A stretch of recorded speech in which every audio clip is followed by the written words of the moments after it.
Hello friends, and welcome to Post-Mormon Parenting. If you haven't yet seen parts 1 and 2 of this series, I encourage you to pause this video, watch those, and then come back here. What I talk about here is going to build upon what I've already talked about in those episodes, so it'd be really helpful to hear those first. So in this episode, I'd like to talk about my personal experiences with all of this. We've already established that children who have been raised in very authoritarian households have been taught that obedience is super important. Loyalty goes along with that. Respect for your elders and authorities goes along with that. And that this really is the number one most prized value in your house. And we talked about how children who grow up in these kinds of houses have a lot harder time developing their own moral reasoning. In these households, obedience is more important than curiosity. Obedience is more important than empathy and understanding. In these households, this is what we believe because I said so. This is who you will obey because I said so. So these kids grow up understanding that they really need to obey even when no explanation is given. Sound familiar? You listen and obey because your source of authority that you trust told you to do so. They must have their reasons. Yours is simply to obey. Now, that's not to say that there's no place for teaching obedience in your home. We definitely want to give our kids boundaries and expectations and help them understand what the rules are and safety for themselves. But with that, and just as important as that, we also want to teach them good critical thinking skills to learn to think for themselves, to ask why and question and ask for explanations so that by the time they have more independence and are able to leave our house, even if temporarily, they'll be better equipped to make their own good moral judgments while they're out because they'll understand the reasons for doing things, they'll have their own reasons for doing things, they'll pay attention to their own moral authority inside and take time to ask what is right, why, what do I need to do about it? Although I don't consider myself religious anymore, I do appreciate the message that Jesus taught of love being the first law of heaven. I think that's the best value that I can instill in my kids, having love and going along with that, empathy and understanding, and being able to apply that outward to other people as well as inward toward themselves. So I studied psychology at BYU, which I thought was like, wow, this is the best place to study psychology because I know all the primary answers. I know so much about human nature. Turns out I ended up having a lot to unlearn, but that's a story for a different day. Anyway, during my last year and a half at BYU, I got a job as an ABA therapist. For those of you who don't recognize that term, ABA stands for Applied Behavior Analysis and really is the go-to therapy for early interventions when it comes to autism. I worked with a family whose 2.5-year-old was diagnosed with autism. It was a little on the high functioning part of the spectrum. And I worked with him 15 hours a week. There were a few others on the team as well who worked with him. I think he did a total of 30 hours a week with us. It's kind of intense. We took a lot of breaks for play and made sure what we were doing was age appropriate. It was all under the strict and almost constant supervision of a psychologist who would come and watch and observe and give us notes and give us feedback and make sure we were all doing it really, really correctly. I understand now that ABA therapy is pretty controversial. I'm not going to go into anything about my opinions on ABA therapy. I'm just going to talk about how it affected my life. So with ABA therapy, it's based on this formula of operant conditioning. Operant conditioning means there's a stimulus and a response and a consequence. So the stimulus is I give some kind of direction, some kind of expectation, some kind of verbal command, and then the response is what this kid does in response to my command. And then based on his response, I offer a consequence, either a reward, praise, a toy, a high five, playing together for a moment, a big smile, something to indicate that, yes, that was the desired behavior. Good job. The idea of operant conditioning is to increase desirable behaviors and decrease undesirable behaviors. It's extremely effective when you're doing pet training, for those of you who have trained your pets.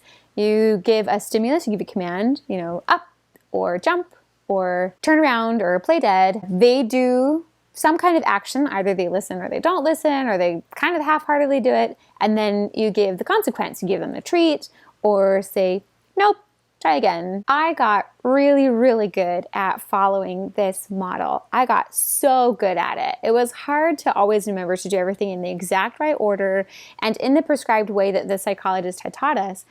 But I did it, like I said, 15 hours a week, every week for a year and a half. And I got really quite proficient at it.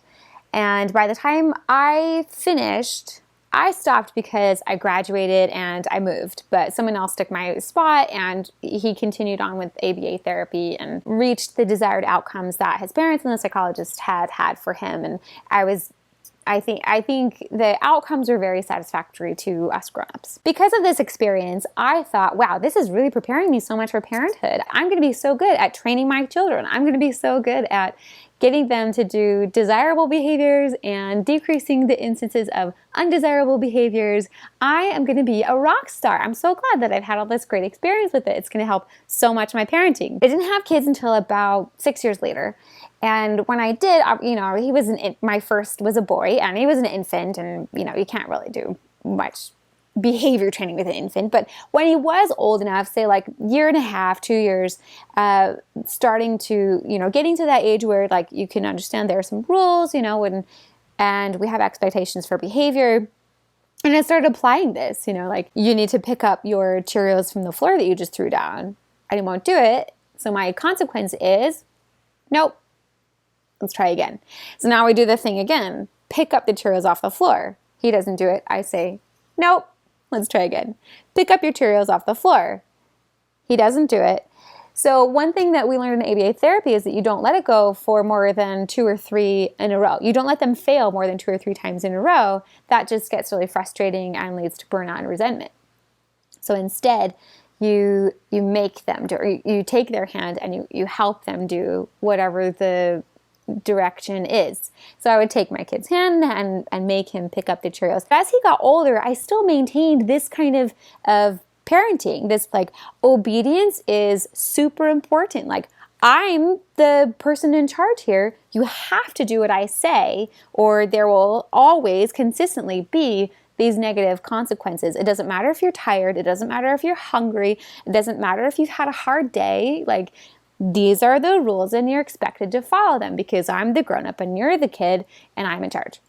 Unfortunately, I feel like because I put such a high emphasis on obedience and following my will, it really led to a lot of worry and anxiety on his part. Something that we are literally still working through today, even though I haven't parented that way in a long time. Let me be clear. There is definitely, absolutely a place for giving rules, seeing what they do, and giving a consequence. My mistake that I made was making obedience to me be the number one top priority in our house. It definitely has a place, I think, in everyone's parenting, but I don't think that was helpful for him and his moral development, and even really him feeling safe and comfortable around me, because that was my number one top priority. Right now, it's way more further down here, and empathy and compassion is now my number one top priority that I want to have for him, and that I want to model and hopefully have him learn that skill and grow in that toward me and toward everybody, really. A person might ask, why did you think that was so important? Even though you had this ABA therapy training, why did you think that obedience needed to be number one in your house? There's a few reasons. Number one is the church. Number two is the church. Number three is the church. I don't know if you guys ever saw that video in seminary. I'm going to try really, really hard to find it. It's a video of this guy and he's breaking a horse, right? It's a horse or a donkey. I can't remember exactly which one. But he's training the horse to come to the sound of his bell. He's got a little hand bell that he rings, and he expects the horse to come whenever he rings the bell. And he's been working with this horse for a long, long time. And now comes the final test to see if the horse really, really gets it and it has really internalized this training. He ties up the horse, and the horse is tied up for quite a long time, gets dehydrated.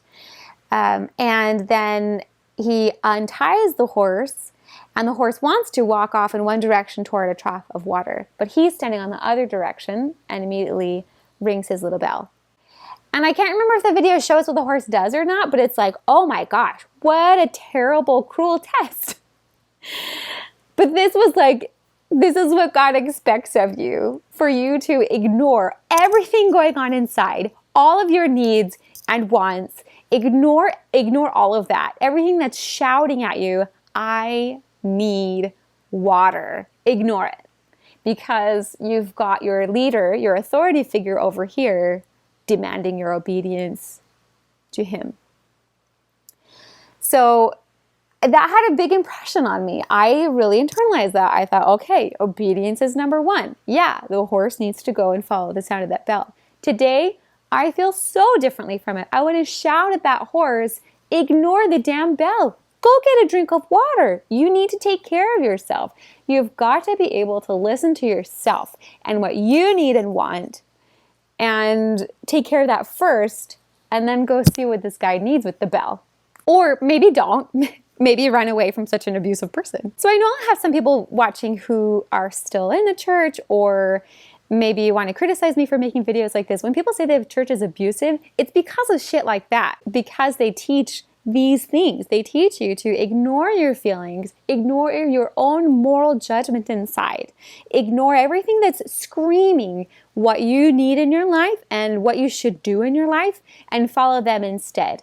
I talked in my last video about Helmuth Hubener, a 17-year-old in Nazi Germany who was one of those rescuers who really put his neck out there to distribute pamphlets containing anti-Nazi material. He was found out, he was arrested, and sentenced to death. Here was a person who ignored their authority, because church authorities at the time were saying, we just want to get along with the Nazis, we're going to be passive, we are not going to take a stand about this, we are not going to interfere. In fact, this is a sad thing that's happening to the Jews, but it's really God's will, and in fact, maybe it's actually making them immigrate back to Israel, their homeland. God wants that. We're good with this. Helmuth Hubener listened to his own inner moral authority and realized, no, what's happening is wrong. I need to take a stand. He's standing up for universal ethical principles, even at the risk of death. That's about it for me for today. Thank you so much for watching. I know you guys have your own thoughts and feelings about all of this. Please, please include your comments below. I love reading all of your comments. Not only do I appreciate your support and encouragement from me, I love reading the things that you say that make me go, oh, I didn't even think of that. Thank you so much for those of you who have written comments before, and please continue to do so. I love reading them and getting even more insight for myself. We're all in this together. We're all in the same boat, and I'm so happy to be here with you. Thank you all. Have a great night. Bye-bye.